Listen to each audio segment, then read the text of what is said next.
चलिए जी, अब बातचीत बंद करो।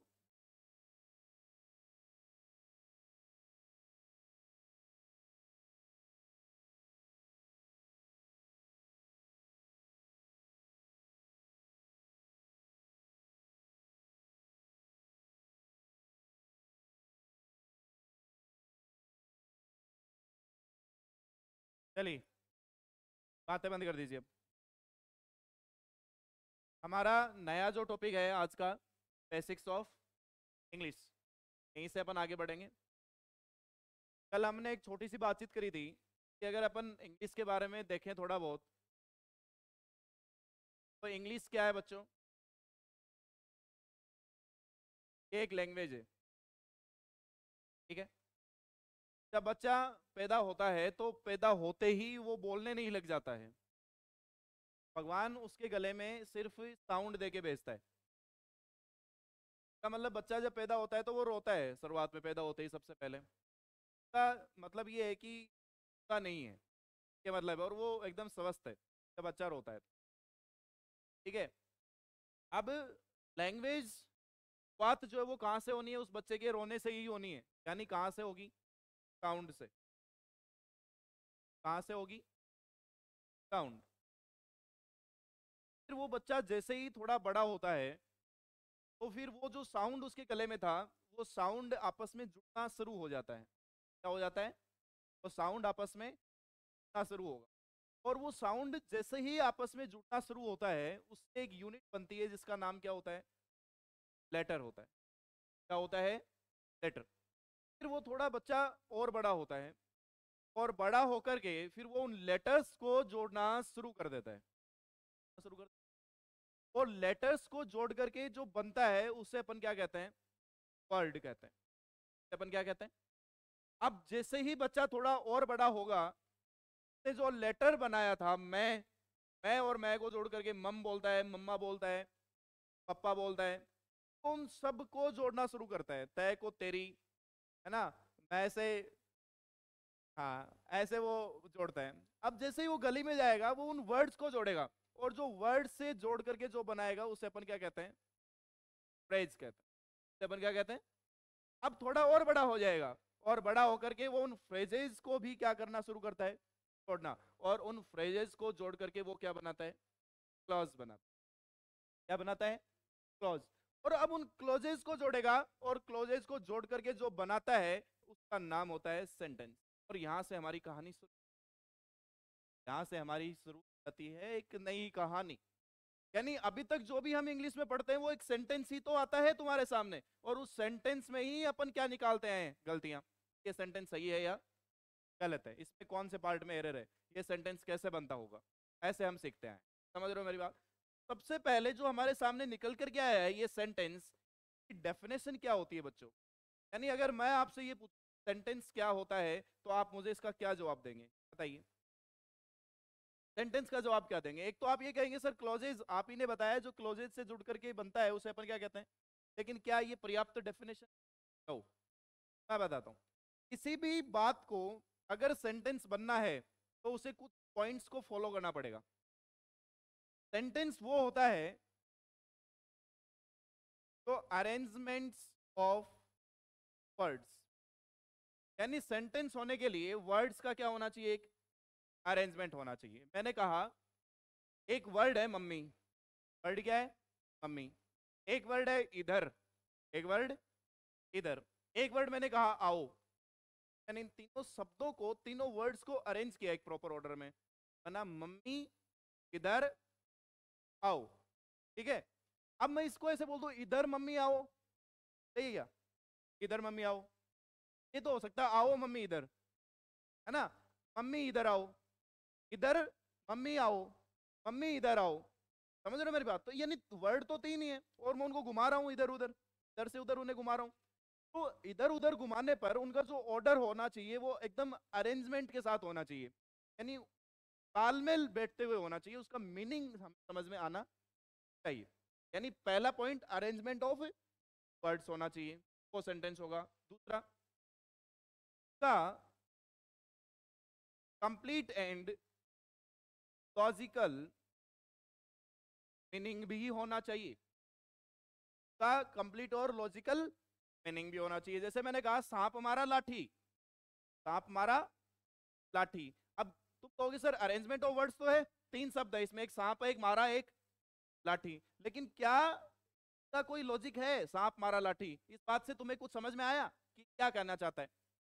सांप से लाठी से सांप को मारा, इसका समझ में आया, लेकिन सांप मारा लाठी ये बोल रहे हो समझ में, वो सेंटेंस नहीं हो सकता। इसका कंप्लीट ग्रामेटिकल स्ट्रक्चर भी होना चाहिए। क्या होना चाहिए? Complete grammatical structure. इसी को हम सीखने वाले हैं, ग्रामेटिकल स्ट्रक्चर को। कोई भी सेंटेंस जब आप लिखते हो तो वो इस बात को फॉलो करता है कि शुरुआत में कौन होता है? सब्जेक्ट, के बाद में कौन होता है? वर्ब, वर्ब के बाद में कौन होता है? ऐसा वो स्ट्रक्चर फॉलो करते हुए होना चाहिए। सही सब्जेक्ट का चुनाव होना चाहिए, सही वर्ब का चुनाव होना चाहिए, सही ऑब्जेक्ट का चुनाव होना चाहिए, सही प्रीपोजिशन का चुनाव होना चाहिए, सही कंजक्शन का चुनाव होना चाहिए, सही एडवर्ब का चुनाव होना चाहिए, सही आर्टिकल का चुनाव होना चाहिए, सही डिटर्मिनर का चुनाव होना चाहिए। और वो जो चुनाव आपका आप जब अरेंज करते हो एक प्रॉपर ऑर्डर में और जिसका एक कंप्लीट और लॉजिकल मीनिंग निकलता है, उसे अपन क्या कहते हैं? सेंटेंस का। तो किसी भी बात को सेंटेंस होने के लिए आपको इन तीनों बातों को क्या करना पड़ेगा? फॉलो करना पड़ेगा। अगर कोई सेंटेंस, अगर कोई बात इन तीनों चीजों को फॉलो कर रही है तभी वो सेंटेंस है। अगर तीनों एक भी चीज तो नहीं कर रही है तो फिर वो सेंटेंस में गलती है। और अगर उस गलती को हमें ठीक करना है उसे अपन क्या कहते हैं? एरर फाइंडिंग कहते हैं। समझ रहे हो मेरी बात? करिए कॉपी बात को।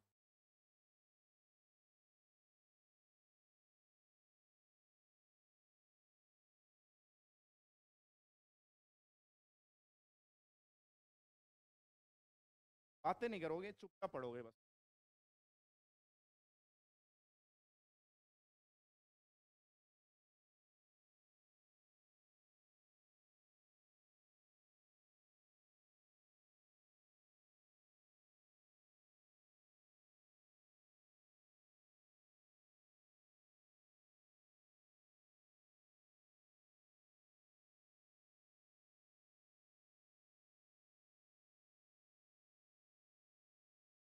ऑनलाइन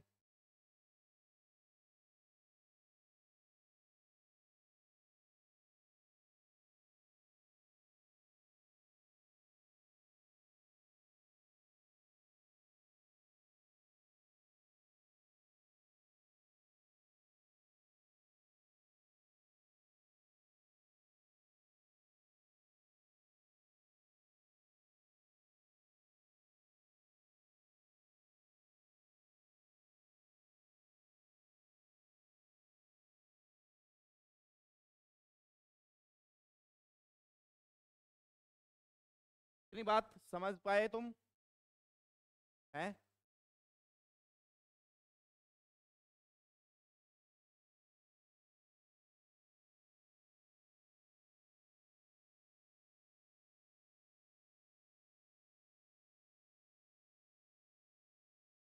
आज नया क्या हूँ ना गया ये तुम?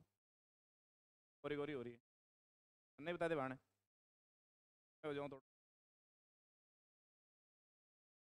हालत छोरा देखे हैं, ऊपर ने देखे हैं। अभी मैं इसको थोड़ी देर में खड़ा करूंगा, आराम से देख लेना।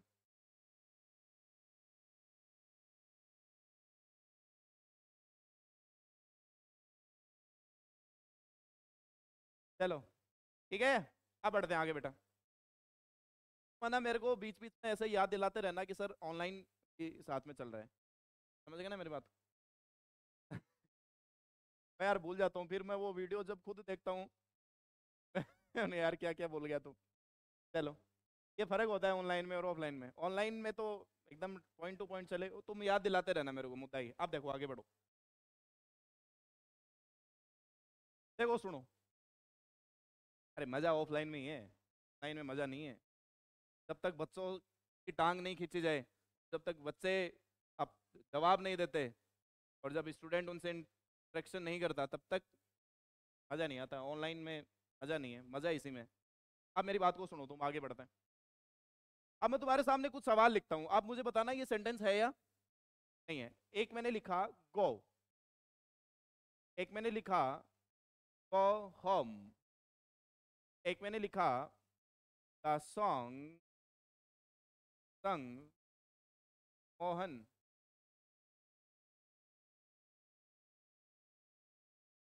एक मैंने लिखा दे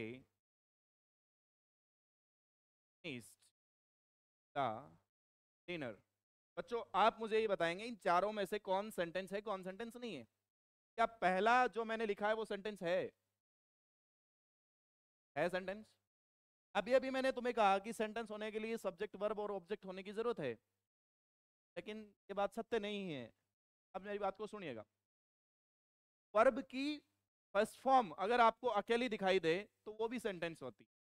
इसको तुमने स्पीच में पढ़ा था, डायरेक्ट इनडायरेक्ट में, जैसे नरेशन मैंने तुम्हें पढ़ाया था उसमें पढ़ा था आप लोगों ने वो। और इसको तुमने चेंज किया था कि ऑर्डर्ड मी टू, ये आपने लिखा था।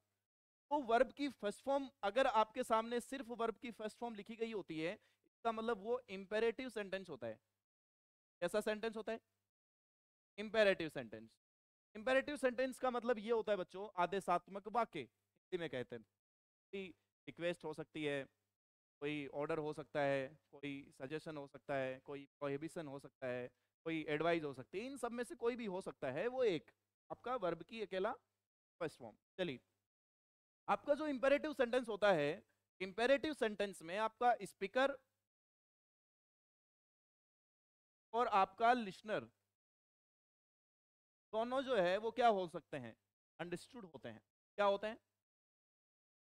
अंडरस्टूड होते हैं। मान लो मैंने कहा लिसन, लिसन केयरफुली, तो कौन कह रहा हूं मैं? अगर मैं क्लास में ही कहूंगा लिसन केयरफुली, तो मैं किसको कह रहा हूं?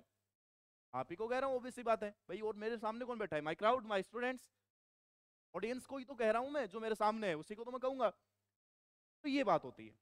और इसका जो सब्जेक्ट और ऑब्जेक्ट होता है वो अंडरस्टूड है, और वो यू होता है। यू ही तो बोलने वाला होता है और यू ही सुनने वाला होता है। मैंने कहा लिसन केयरफुली, ये बात किसने कही? आप कहोगे सर यू। आप क्या कहोगे? ना किसने? मैं कहूंगा आप ही सुनने वाले और बोलने वाला भी। स्पीकर और लिसनर दोनों ही कौन होता है इसमें? अंडरस्टूड। इतनी बात क्लियर है? चलिए, गो होम, घर जाओ तुम, गो होम, गो होम, ये भी सेंटेंस है, ये भी तो इंपेरेटिव है। ऊपर वाला ऐसा इंपेरेटिव था जिसमें ऑब्जेक्ट नहीं था, इसमें क्या है? वर्ब की फर्स्ट फॉर्म है और उसके साथ उसका क्या दे रखा है? ये भी सेंटेंस है। इनका प्रॉपर तो है वो ग्रामेटिकल स्ट्रक्चर है, इनका लॉजिकल मीनिंग भी है। आप कहोगे सर अरेंजमेंट ऑफ वर्ड्स कहाँ है? आपने तो कहा था कि अरेंजमेंट ऑफ वर्ड्स ऊपर वाले में तो एक ही वर्ड है, वो नीचे वाले में तो खैर मान लिया आपकी बात दो है, लेकिन ऊपर वाले में तो अरेंजमेंट का हुआ अकेला वर्ड भी सेंटेंस हो सकता है। समझ गए मेरी बात को? ये कहानी। तीसरा, तीसरा क्या सेंटेंस है? द सॉन्ग संग मोहन। तो गुरुजी पहला पॉइंट आप ही ने सिखाया कि अरेंजमेंट ऑफ क्या होना चाहिए? वर्ड्स। तो अरेंजमेंट ऑफ वर्ड्स तो है, एक वर्ड है द, एक वर्ड है सॉन्ग, एक वर्ड है संग और एक वर्ड है मोहन। गुरु आप ही ने इन चारों को क्या कर रखा है? अरेंज कर रखा है। तो अरेंजमेंट ऑफ वर्ड्स तो ये है, पहली बात तो फॉलो कर रहा है। दूसरी बात क्या है? Complete and logical. क्या इसका तुम्हें कोई लॉजिक और कोई मीनिंग नजर आ रहा है? ये बात तुम्हें समझ आ रही है कहना क्या चाहता है? नहीं कहना चाहता, कहना तो कुछ चाहता है लेकिन हमें समझ में नहीं आ रहा। तीसरा जो पॉइंट था वो क्या था? कंप्लीट ग्रामेटिकल स्ट्रक्चर होना चाहिए। कंप्लीट ग्रामेटिकल स्ट्रक्चर का मतलब सब्जेक्ट होना चाहिए, सब्जेक्ट की वजह से सही वर्ब का चुनाव होना चाहिए, वो सब चीजें होनी चाहिए। ये जो सवाल तुम्हारे सामने लिखा है द सॉन्ग संग मोहन, इसमें सब्जेक्ट तो था लेकिन इसमें मेन वर्ब की थर्ड फॉर्म लिखी गई है। कौन सी फॉर्म लिखी गई है? मेन वर्ब की थर्ड फॉर्म। और बच्चों आपको एक बात का पता होना चाहिए कि आपकी जो वर्ब की फर्स्ट फॉर्म होती है वो विदाउट हेल्पिंग वर्ब यूज हो सकती है, आपकी जो सेकंड फॉर्म होती है वो भी विदाउट हेल्पिंग वर्ब यूज हो सकती है, आपकी जो थर्ड फॉर्म होती है वो हमेशा हेल्पिंग वर्ब के साथ आती है। कभी भी थर्ड फॉर्म आपको अकेली नजर नहीं आएगी। आपकी जो आईएनजी फॉर्म होती है वो भी हमेशा विद हेल्पिंग वर्ब आती है, कभी भी बिना हेल्पिंग वर्ब के यूज नहीं होती है। तो इस बात का अगर हमें पता है तो यहां जो तुम्हारे सामने संग लिख रखी है ये मेन वर्ब की कौन सी फॉर्म है बच्चे? Third form. आप कहोगे गुरुजी थर्ड फॉर्म तो कभी हेल्पिंग वर्ब के बिना आई ही का मतलब इसका कोई ग्रामेटिकल स्ट्रक्चर पॉसिबल नहीं है। नहीं है तो हमें इसे ग्रामेटिकल ऑर्डर में बनाना है। अगर मैं इसे ग्रामेटिकल ऑर्डर में बनाना चाहता हूं मेरे लाडलो, तो मुझे इस मेन वर्ब के साथ कोई हेल्पिंग वर्ब यूज करनी पड़ेगी। और मेन वर्ब की अगर जो थर्ड फॉर्म होती है उसके साथ हेल्पिंग वर्ब का काम या तो हैज करता है बच्चों, या हैव करता है, या फिर कौन करता है, हेड करता है, जब बात एक्टिव वॉइस की हो रही होती है। क्या कोई गाना खुद मोहन को गाएगा? मोहन तो गाने को गा सकता है, लेकिन एक्टिव स्टेटमेंट में इसका सब्जेक्ट सॉन्ग पॉसिबल ही नहीं है, क्योंकि सॉन्ग मोहन को नहीं गा सकता। इसका मतलब हम इसे एक्टिव में सही कर ही नहीं पाएंगे।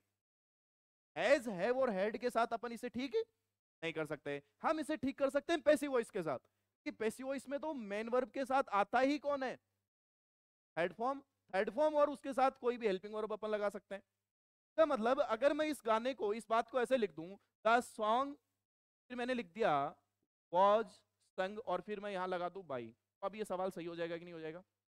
द सॉन्ग वॉज संग बाई मोहन, गाना जो है वो मोहन के द्वारा गाया गया था। यानी मैंने इस स्टेटमेंट को ग्रामेटिकल बनाने के लिए पैसिव वॉइस में लिख दिया है। क्यों? क्योंकि मेन वर्ब कभी भी बिना हेल्पिंग वर्ब के, हेड फॉर्म कभी भी बिना हेल्पिंग वर्ब के यूज नहीं की जाती। तुम समझ गए मेरी बात? चौथा सवाल क्या सही है? दे फिनिश द डिनर, सब कुछ सही है इसमें। दे इसका क्या हो गया, सब्जेक्ट।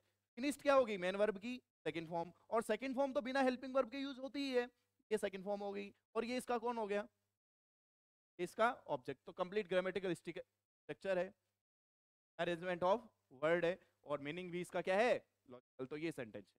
ऊपर वाला ये सेंटेंस था, ये भी सेंटेंस था, ये सेंटेंस नहीं था क्योंकि इसका अरेंजमेंट ऑफ वर्ड्स तो था, लॉजिकल इसका मीनिंग नहीं था, ग्रामेटिकल इसका स्ट्रक्चर नहीं था। तीन का तीसरे में, चौथा में लॉजिकल मीनिंग भी है, ग्रामेटिकल स्ट्रक्चर भी है, और अरेंजमेंट ऑफ वर्ड भी है। तो किसी भी बात को सही गलत ठहराने के लिए कि वो सेंटेंस सही है या नहीं है, उसके लिए इन तीनों बातों को फॉलो करना हमें जरूरी है। कर पाओगे? ये हमारे सेंटेंस की डेफिनेशन, देख लीजिए। लिखने का काम थोड़ा जल्दी करोगे।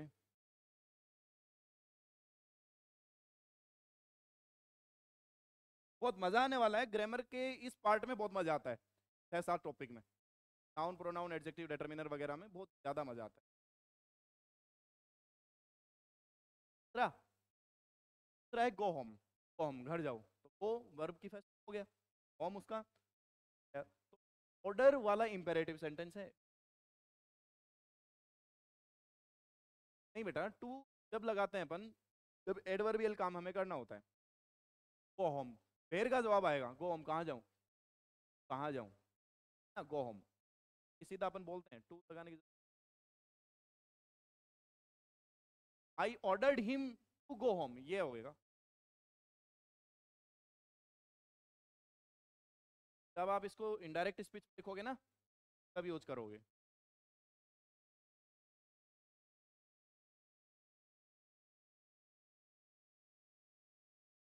थोड़ा सा फ्रेशनेस तुम्हारे अंदर आना चाहिए, ढीलापन नहीं होना चाहिए तुम्हारे अंदर, है ना। फ्रेशनेस तुम्हारे अंदर, एक नया जुनून, एक नया जोश। दिवाली के बाद में नया साल शुरू होता है, नया जोश आता है, नया जुनून आता है। पढ़ाई अगर ढीली हो गई है तुम्हारी, तो उसे टाइट कर लीजिए, अंदर से डिटर्मिनेशन लेके आइए, बाहर की चीजों को मार भगाइए।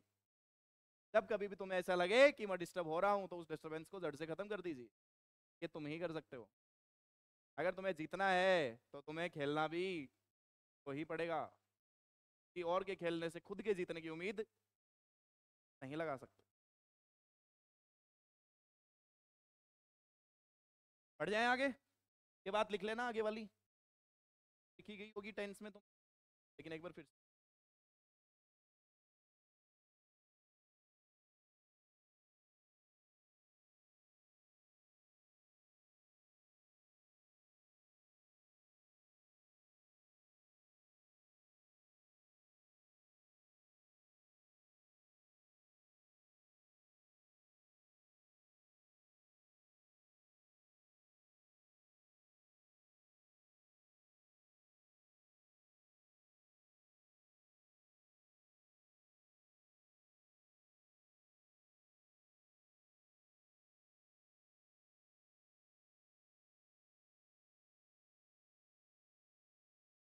बढ़ जाए जी आगे।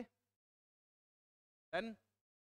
चलिए मेरे लाडलो, अब मैं कुछ सवाल और लिखूंगा तुम्हारे सामने, तुम मुझे बताओगे सेंटेंस है या नहीं है। डन। चलिए।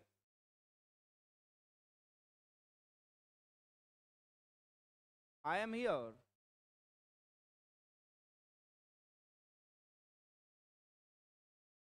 I am there. Here. There. बातें नहीं भाई। I am not here. I am not there. Is not here और ही इज नॉट देयर। चलो, याद आना है तुम्हें ऐसे कौन सा सेंटेंस है, कौन सा सेंटेंस नहीं है।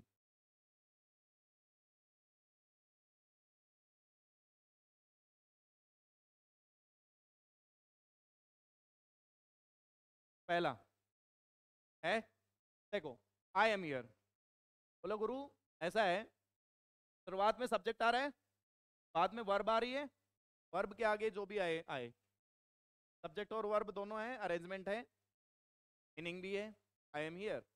मान लो नीचे से मेरे को किसी ने आवाज लगाई, अरे जी मान लो जी का नाम आ ही गया है, चलिए क्या है। अब संजय जी पंकज जी करते फिर रहे हैं, पंकज जी कहाँ गए, पंकज जी कहाँ गए, नया बच्चा आया, पंकज जी नया बच्चा आया, जल्दी आओ, ऐसे करते हुए घूम रहे हैं। अरे समझाओ इसे तुम क्या है, कई बार मजा आने वाली चीज से पहले तुम मजा ले लेते हो। अब तुम मजा आने वाली चीज अभी आई नहीं है, तुम पहले मजा ले रहे हो, तो आगे का मजा किरकिरा हो जाता है। तुम तो सही बात तो सुनो, फिर पहले करना बाद में करना, ही बाद में करियो। तो वो घूमते फिर रहे हैं, पंकज जी पंकज जी। अब गेट बंद था हमारा, लेकिन जैसे ही गेट के पास आए, पंकज जी कहाँ गए, पंकज जी कहाँ गए, तो मेरे को आवाज सुनाई देगी। अब संजय जी बोले मैं ना सुनूं, ऐसे कैसे हो सकता है, क्योंकि उनको पिंक कलर पसंद है और पिंक मेरी फेवरेट होती है। अब मेरी बात को सुनिएगा। अब मैं फिर से कह रहा हूँ, बीच में करते हो तुम। आप सुनो, अब मुद्दा ये है, मैं यहाँ खड़ा खड़ा कहूंगा सर आई एम हियर। मैं क्या कहना चाहता हूँ, मैं यहाँ हूँ। लॉजिक भी है, अरेंजमेंट भी है और ग्रामर भी है, इसका मतलब ये सेंटेंस है का? अब मान लो संजय जी कह रहे हैं पंकज जी कहाँ हो, और मैं यहाँ खड़ा खड़ा कह रहा हूँ मैं वहां हूँ। तो सोचो सही है, मैं यहाँ खड़ा खड़ा ये बोलूंगा मैं वहां हूँ। अबे पगला गया है, ये क्यों बोल रहा है कि मैं वहां हूँ, तो ये बोलना अगर बोल ही रहा है तो मैं यहाँ हूँ, मैं वहां नहीं हूँ जहां आप ढूंढ रहे हो। मैं ये कह रहा हूँ मैं खड़ा तो यहाँ हूँ, मैं खड़ा तो यहाँ हूँ, मैं कह रहा हूँ मैं वहां हूँ, मतलब शक्तिमान हूँ। क्या मेरे अंदर कोई और ऐसी पावर है कि मैं एक टाइम पे एक साथ दो जगह हो सकता हूँ? अगर ऐसा होता तो मैं इंडिया और रसिया दोनों जगह होता और तुम्हारा भी भला होता। समझ रहे हो मेरी बात? तो आई एम देयर नहीं बोल सकता, मैं वहां हूं नहीं बोल सकता, इसका मतलब इसका कोई लॉजिक, ग्रामर था, अरेंजमेंट था, लेकिन लॉजिकली ये बात पॉसिबल नहीं है। तीसरा देखो, ही इज हियर। मान लो, मान लो संजय जी अब मुझे नहीं रामचंद्र जी को ढूंढ रहे हैं, ठीक है, सैटरडे के बाद में आए थे रामचंद्र जी एकदम बढ़िया, इधर उधर उनको ढूंढते फिर रहे हैं। रामचंद्र जी को मैंने इधर उधर घूमते देखा था, तो मैंने कहा कि सर फ्री हो गया, बोले हाँ, मैंने कहा हमारी क्लास में बैठ जाओ, ऐसे घूमते मत फिरो, सैटरडे चला गया, अब ज्यादा इधर उधर घूमने की जरूरत है। अब रामचंद्र जी को भी उठा करके हमने कहा बैठा लिया, अपनी ही क्लास में, और किसको ढूंढ रहे हैं संजय जी? रामचंद्र जी को। क्या कह रहे हैं कि सर कहाँ है, सर कहाँ है? तो मैं कहूंगा ही इज हियर, वो यहाँ है, वो यहाँ है, ही इज हियर, तो ये भी सवाल सही है। अब मान लो यहाँ नहीं है, रामचंद्र जी ऊपर बैठे हुए हैं, मैंने कहा वो यहाँ नहीं है, वो वहां है, ही इज देयर, शानदार रूफ, छत पे चढ़े हुए हैं और कह रहे हैं कि कूदूंगा अगर मेरे को कल की छुट्टी, पर चढ़े हुए हैं। समझ गए मेरी बात? तो ही इज हियर, ये भी पॉसिबल है, अरेंजमेंट भी है, लॉजिकली भी है और ग्रामर भी है। कोई मायका लाल या लाली से गलत नहीं कर पाएगा। अब आगे सुनो, आई एम नॉट हियर।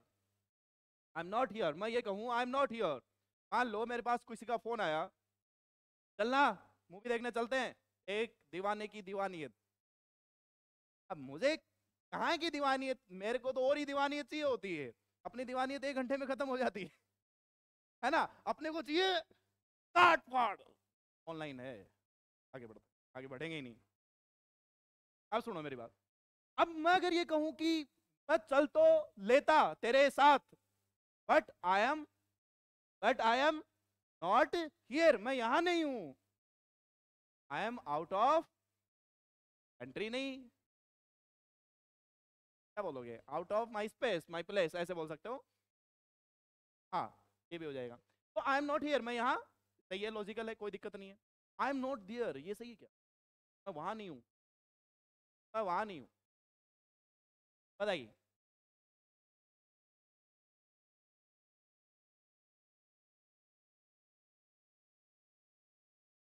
गलत है, लॉजिकल नहीं है ये बात। आप ऐसा बोलते जरूर हो मैं वहां में नहीं हूं, आप ऐसा बोलते जरूर हो मैं वहां, भाई वहां नहीं है, तू ये बोल रहा है मैं वहां नहीं हूं, तो तू अलग तरीके से बोल। ये मत बोल कि मैं वहां नहीं हूं, अगर तू यहाँ नहीं है ना तब तो तू ये बोल मैं यहाँ नहीं हूं। लेकिन अगर तू वहां भी नहीं है तो मैं वहां, ऐसे तो, क्योंकि मैं वहां नहीं हूं इसका मतलब मैं खड़ा कहाँ हूं, यहाँ खड़ा खड़ा मैं वहां के लिए कैसे बोल दूंगा। पर सुनो, कोई मेरे को ये कहे कहाँ है, मैं बैठा कहाँ हूँ झुंझुनू में, और मैं झुंझुनू बैठा बैठा मैं कह रहा हूँ मैं वहां नहीं हूँ, मैं वहां नहीं हूँ, तो भाई तू उस जगह का नाम बोल। मैं वहां यूज मत कर, क्योंकि तू यहाँ खड़ा है तो वहां वर्ड यूज नहीं कर पाएगा, लॉजिक नहीं है, गलत हो जाएगा। Not, I am not there. अब चौथा, ही इज नॉट हियर, ये हो सकता है, ये हो सकता है वो यहाँ नहीं है और वो वहां भी नहीं है, ये भी हो सकता है। लेकिन खुद के लिए तुम ये कर पाओगे अगर तुम किसी प्लेस पे खड़े हो, किसी तीसरी प्लेस के लिए ये नहीं बोल वहां का, लॉजिक नहीं हो, गलत हो जाए, लिख लीजिए। है के में, हाँ वॉज होगा तो सही हो जाएगा, मैं वहां नहीं था, आई एम नॉट देयर, मैं वहां नहीं था, जहाँ पंगा हुआ, जहाँ गड़बड़ हुई वहां मैं नहीं था।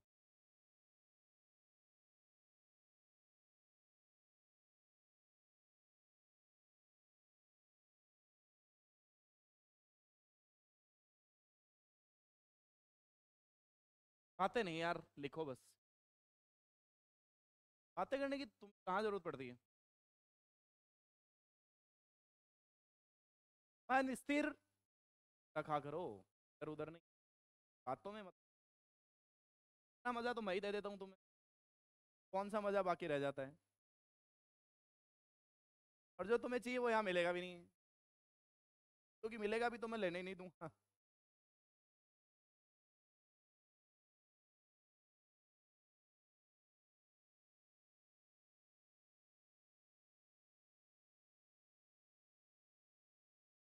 कल परसों बेटा जी मेरे को बोल रहे थे तू कहाँ बैठता था क्लास में जब पढ़ाई करता था, मैंने कहा सर पीछे वाले बेंच पे। तो इसीलिए तेरी ऑनलाइन क्लास जब मैं देखता हूँ तो वही फील आता है, क्या सर देखा ही मत करो, मैथ की देखा करो, आओ मेरी वाली रहने दिया करो। फिर मैंने उनको कहा था कि अब की बार की ऑनलाइन क्लास में मैं एकदम ऐसे, ऐसे वाला टीचर, पढ़ते नहीं हो, ऐसे मोटा पेट वाला, है ना। अब पता नहीं, मैं तो पहली क्लास की, मेरे मेरे हिसाब से तो हो गया काम, वो तो नहीं हो पाएगा। सीरियसनेस,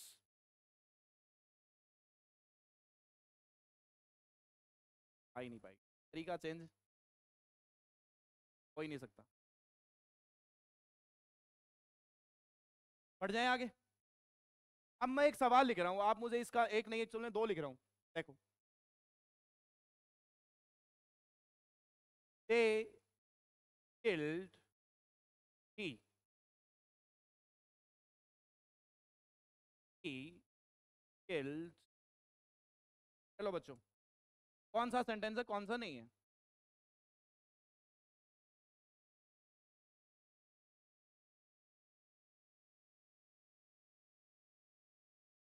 बोलिए। पहला गलत है, सही कैसे करोगे।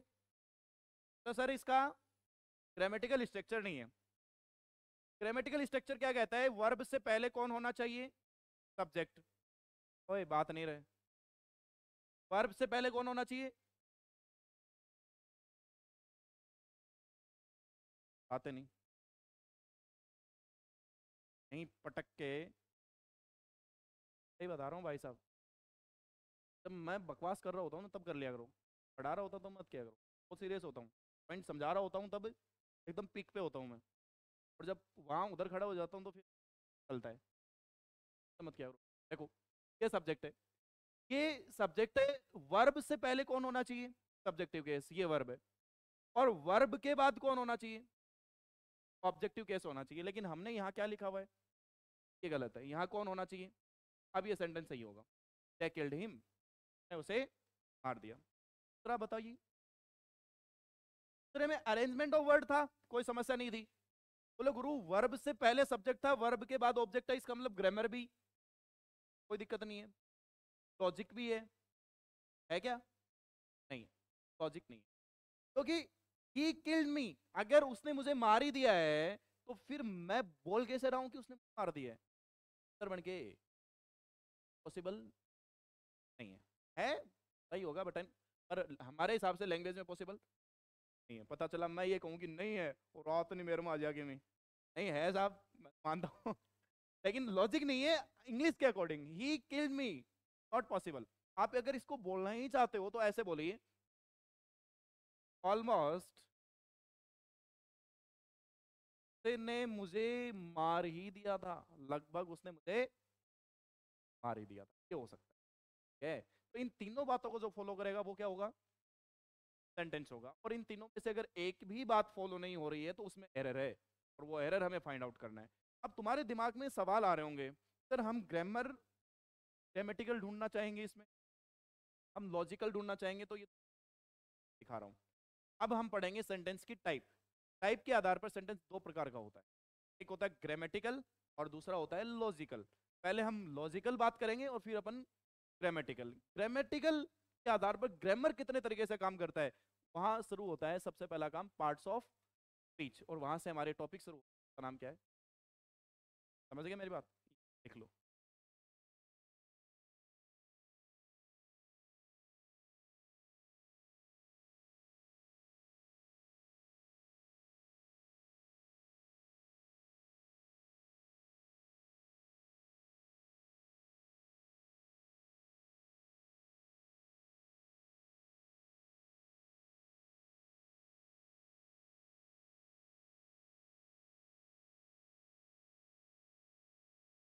मेरा अब दिखता है यार, मैं क्या,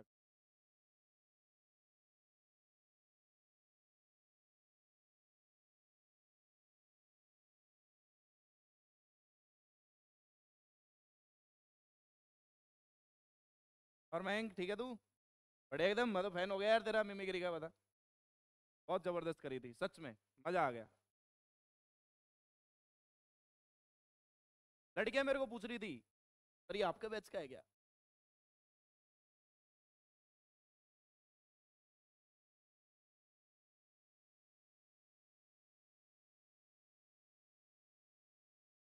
चलो बेटा हो गया, बढ़ जाएं आगे। अब सुनिएगा आगे, अब हम जो बात कर रहे हैं सेंटेंस के टाइप के बारे में, तो there are two types of sentence,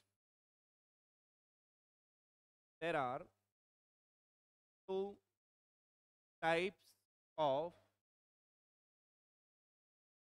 sentence. एक होता है बच्चों आपका ग्रामेटिकल, और एक होता है आपका लॉजिकल। आप जो अफर्मेटिव अफर्मेटिव की बात करते हो वो सेंटेंस के स्ट्रक्चर होते हैं, टाइप नहीं होते, ठीक है ना। जो अफर्मेटिव नेगेटिव बोलते हो ना, वो टाइप नहीं है, वो स्ट्रक्चर है। ये टाइप दो ही होते हैं, या तो कोई सेंटेंस ग्रामेटिकल सही या गलत हो सकता है, या कोई सेंटेंस लॉजिकली गलत या सही हो सकता है। हमें यही बातें सीखनी है। ग्रामर आदि हम सीख चुके, दो पांच टॉपिक अपन पढ़ चुके, और आठ सात टॉपिक अभी और पढ़ने अपने को बाकी हैं। ग्रामर के आधार पे कोई सेंटेंस सही या गलत हो सकता है, या लॉजिक के आधार पे कोई सेंटेंस गलत या सही हो सकता है। ग्रामर के आधार पर तीन टाइप में इसको बांटा गया है, यानी तीन तरीके की गलतियां हो सकती हैं। किसी सेंटेंस में, या तो किसी वर्ड की गलती हो सकती है, कोई वर्ड गलत दे दिया गया हो, ठीक है, या कोई फ्रेज गलत दे दी जा सकती है, या कोई क्लॉज गलत दी जा सकती है। तो में गलतियां आपको ढूंढनी होगी। लॉजिकल दो तरीके का होता है, एक का टाइप होता है सब्जेक्ट,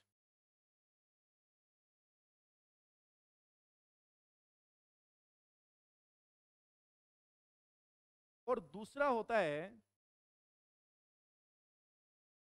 प्रेडिकेट। लॉजिकल के कितने टाइप होते हैं? दो, एक सब्जेक्ट, दूसरा प्रेडिकेट। और ग्रामेटिकल तीन टाइप होते हैं। तो हम पहले सबसे पहले डिस्कस करने वाले हैं किसके बारे में? लॉजिकल। लॉजिकल में हम ये सीखेंगे सब्जेक्ट क्या होता है और प्रेडिकेट क्या होता है। फिर मैं तुम्हारे सामने कुछ सवाल लिखूंगा और तुमसे कहूंगा इसमें सब्जेक्ट और प्रेडिकेट को से पहचान के बताइए, जो आगे हमारे पार्ट्स ऑफ स्पीच में काम में आने वाली हैं। ये सब चीजें, इसका नाम क्या है? बेसिक्स ऑफ, लिख लीजिए।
क्या मेरे लाड लो, चलो आप बढ़ो आगे। अब अगर मैं तुमसे ये पूछ लूं बच्चों, सब्जेक्ट क्या होता है, तो आप मुझे क्या बताओगे? आज तक खूब बताए हैं ना हम सब्जेक्ट सब्जेक्ट, तो होता क्या है सब्जेक्ट, बताइए क्या होता है? यार डूअर तो सब्जेक्ट का टाइप है, सब्जेक्ट का टाइप है। सब्जेक्ट डूअर, सब्जेक्ट का एक टाइप होता है डूअर, एक टाइप होता है सब्जेक्ट का रिप्रेजेंटेटिव। क्या होता है? एक टाइप होता है सब्जेक्ट का होल्डर। वो तो आगे की कहानी है। टाइप्स ऑफ सब्जेक्ट क्या है, सब्जेक्ट क्या है, मैं तुम्हें बता। हमें, हम अभी पर बात कर रहे हैं, हमारा क्या है? थोड़ी देर पहले तुम इकोनॉमिक्स के बारे में बात कर रहे थे, हमारा क्या है? सब्जेक्ट। इकोनॉमिक्स से जस्ट पहले तुम के बारे में बात कर रहे थे, हमारा क्या है? सब्जेक्ट। पहले फिजिक्स बायो के बारे में बारे में जो भी आ रहा है, यानी जिस भी पॉइंट के बारे में हम बात करते हैं, सब्जेक्ट होता है। व्हाट वी टॉक अबाउट, हम जिस भी किसी भी चीज के बारे में बात करेंगे वो क्या है? सब्जेक्ट होता है। समझ गए मेरी बात? अब देखो दूसरा पॉइंट क्या था इसमें, प्रेडिकेट। प्रेडिकेट क्या होता है? प्रेडिकेट क्या होता है? होंगे आप, प्रेडिकेट क्या होता है? वो भी बात हम सब्जेक्ट के बारे में करते हैं। व्हाट टॉक अबाउट द, यानी जिसके बारे में हम बात करेंगे वो तो सब्जेक्ट, और वो बात हम उसके बारे में करेंगे वो, आप ऐसे समझ सकते हैं, मैसेज करोगे हमारा सब्जेक्ट, हमारा क्या है? और जो तुम मैसेज में लिखोगे हमारा क्या है? बात को मेल करते हो तो आता है ना सब्जेक्ट नाम ऊपर, रेसिपिएंट का नाम लिखते हो, का नाम लिखते हो, हमारा सब्जेक्ट होता है। और उसके अंदर जो इंफॉर्मेशन लिखोगे उस मैसेज में क्या होगा? तुम्हारा प्रेडिकेट होगा। के बारे में बात करोगे वो सब्जेक्ट, और जो बात करोगे वो प्रेडिकेट हो जाएगी। समझ गए मेरी बात को? लिख लीजिए। अब मैं सवाल लिखूंगा, आप बताएंगे सब्जेक्ट कौन, प्रेडिकेट कौन।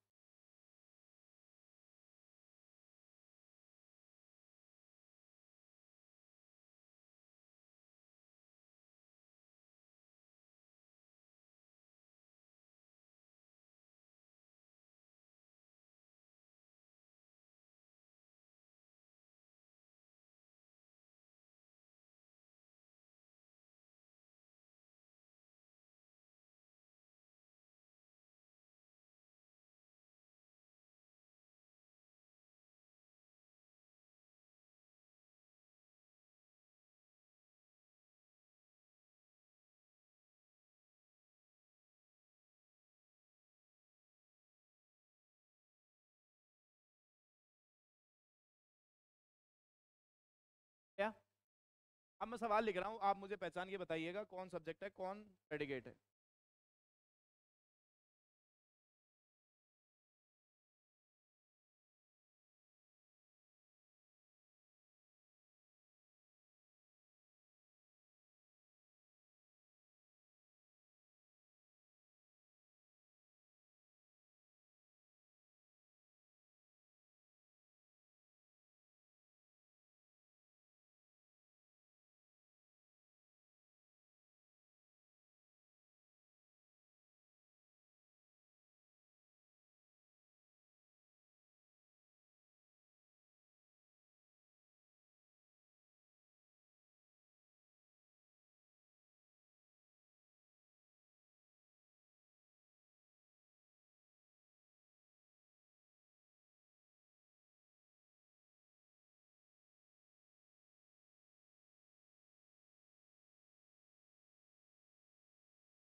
चलिए पहले में आप मुझे बताइए सब्जेक्ट कौन है।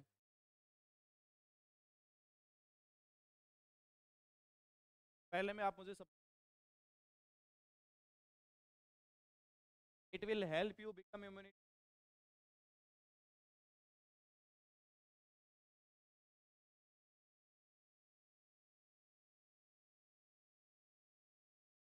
बताइए।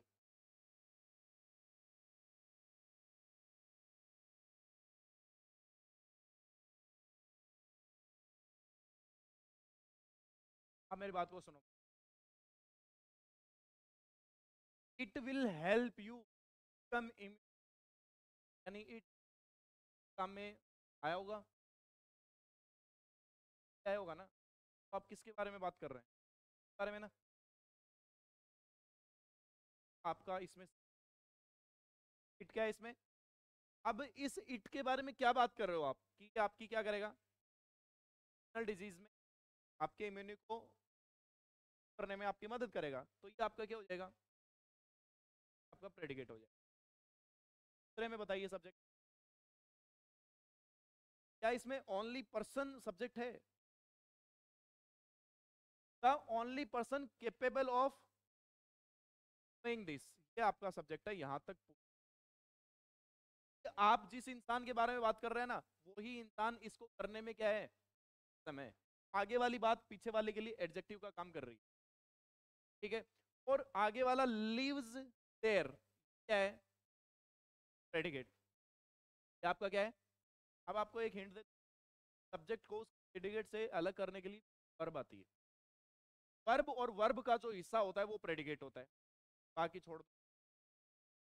वर्ब और वर्ब का जो हिस्सा होता है वो क्या होता है, प्रेडिकेट। जो बच गया है वो वर्ब, और वर्ब का जो हिस्सा होता है वो क्या होता है, प्रेडिकेट। बाकी जो बच गया है वो क्या होता है, सब्जेक्ट।